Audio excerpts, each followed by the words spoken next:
și bine v-am regăsit la o nouă întâlnire marca Ce se întâmplă, doctore? Dacă aveți dantura deteriorată, e posibil să suferiți de bruxism. Și pentru această problemă există soluții. Alături de noi este Mihaela Chivu, medic specialist stomatologie generală, coordonatoarea clinicii de stomatologie Sanador. Bună, Mihaela! Bine v-am găsit! Spune-ne în primul rând ce este bruxismul. Bruxismul este o parafuncție a cărei consecințe se văd în cavitatea bucală. Este vorba nu numai de deteriorarea zâmbetului. Dinții se macină, devin din ce în ce mai mici, apar fisuri, apar fracturi, pot să apară leziuni albe la nivelul limbii, de exemplu, senzație de arsură, indentații la nivelul obrazului, poate să apare dureri la nivelul urechii, articulației temporomandibulare, dureri musculare, dureri de cap. Deci este o afecțiune extrem de complexă. Da. Care ar fi cauzele?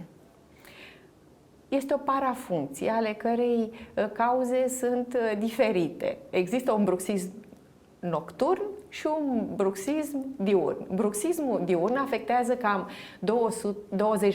20% din populație și, în primul rând, femeile. Cauzele sunt legate de stres și anxietate.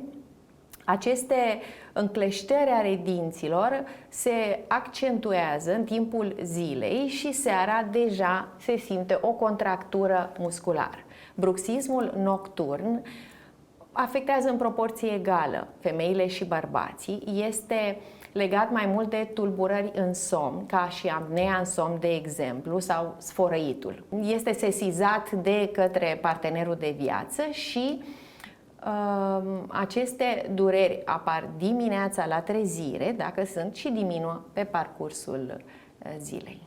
Ce constatați voi în cabinet la persoanele care au bruxism? Cum arată dinților? Dinții lor sunt tociți, uzați și oarecum pacienții vin, nu neapărat că pe unii deranjează aspectul lor, dar vin pentru că nu mai mestecă bine, vin pentru dureri articulare. Astea sunt motivele care aduc de fapt pacientul care scrâșnește dinții la dentist. Care ar fi soluțiile pentru a rezolva întâi efectul bruxismului și apoi pentru a elimina pe cât posibil cauzele?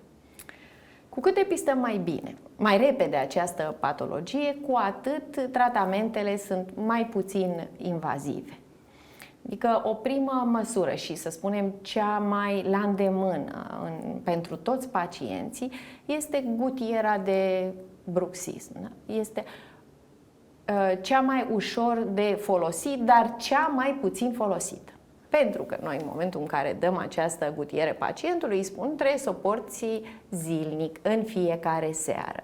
De obicei, când dorim să controlăm această gutieră, adică să vedem gradul de uzură și localizarea uzurii, anterior sau posterior, pacientul ne spune că fie a aruncat-o cineva, un membru de familie, fie pur și simplu nu o mai găsește. Deci, deși gutiera de bruxism este indispensabilă, pacienții nu o folosesc. De ce este indispensabilă? Pentru că ține arcadele depărtate unul de altul și atunci ele nu se mai freacă. Ce se întâmplă este că și musculatura se relaxează și atunci, practic, acest bruxism diminuă. Ne protejăm dinții și avem o senzație de confort. Ce se întâmplă dacă pacienții refuză să poarte gutiera și dinții s-au deteriorat? Cum poți interveni în aceste situații? Există două căi prin care se pot trata acești dinți. Există o cale mai invazivă, adică cu coroane și fațete, și există această procedură 3-step pe care am introdus-o la Sanador. Prima oară în România am introdus această procedură care prezintă marele avantaj că nu atingem niște dinți care deja sunt măcinați. Mi se pare extraordinar pentru pacienții care nu doresc efectiv să piardă și mai mult din substanța dentară, să poată să-și refacă dantura fără freză, fără anestezie și fără durere. Asta este bine de știut, se poate, dar este important să reținem că gutiera de bruxism este obligatorie pentru menținerea rezultatelor.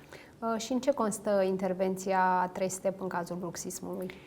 În cazul bruxismului, ca și în cazul uzurii de tip eroziv, intervenția este una destul de rapidă, adică pacientul este stabilizat în 2-3 săptămâni, va urma o perioadă de adaptare la noua dimensiune verticală și la noua funcție și după aceea pacientul vine la controale periodice, de obicei controlul de ședințele de profilaxie la 3 luni sau la 6 luni. Primesc recomandarea de a purta gutiera chiar și în contextul în care e aplicat tratamentul? Da, pentru că, practic, pacienții vor continua să bruxeze. Ei în continuare vor scrâșni, vor freca unul de altul dinții. De ce ei se vor toci în continuare? De fapt, când faci 3-step, nu vei mai toci dinții tăi, vei toci materialul pe care eu l-am adăugat.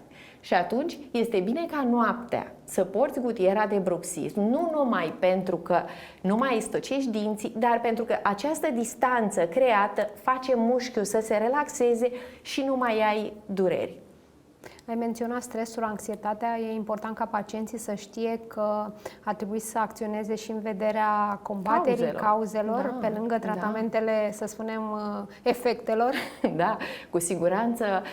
Ar trebui să fim puțin mai calmi, puțin mai relaxați, știu că e ușor de zis, meditația cu siguranță ajută.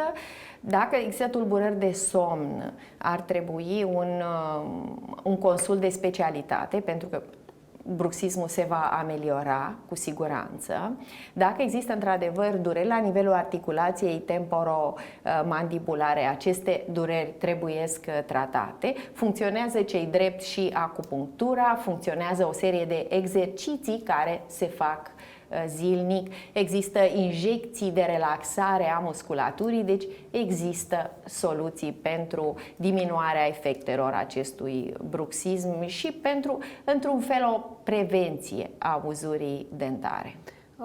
Netratată și, să spunem, neabordată, această problemă poate duce la probleme dentare mai grave, se pot pierde dinții, se pot caria, va fi nevoie, poate pe termen lung, de tratamente invazive? De obicei, bruxismul este combinat cu eroziune dentară, adică pacientul mai și consumă băuturi carbogazoase și alimente acide, oțet, lămâie. Mai și curăță dinții excesiv și îi place să fie perfect și freacă, mișcările nu sunt cele indicate în periajă. Deci este o boală sunt mai mulți factori care se implică în pierderea treptată a dinților.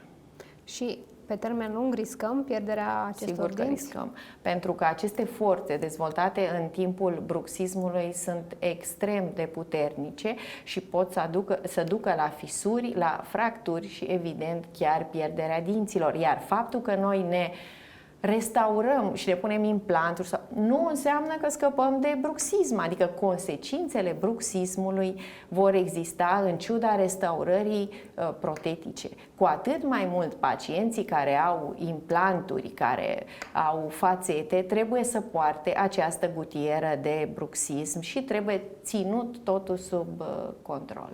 Deci, așa că o concluzie, de multe ori, poate pierderea unor lucrări dentare este cauzată și nu atât de faptul că ele nu sunt eficace ca atare, ci prin faptul că sunt distruse de acest această parafuncție care nu ține de situația dinților, ci ține de contractura musculară.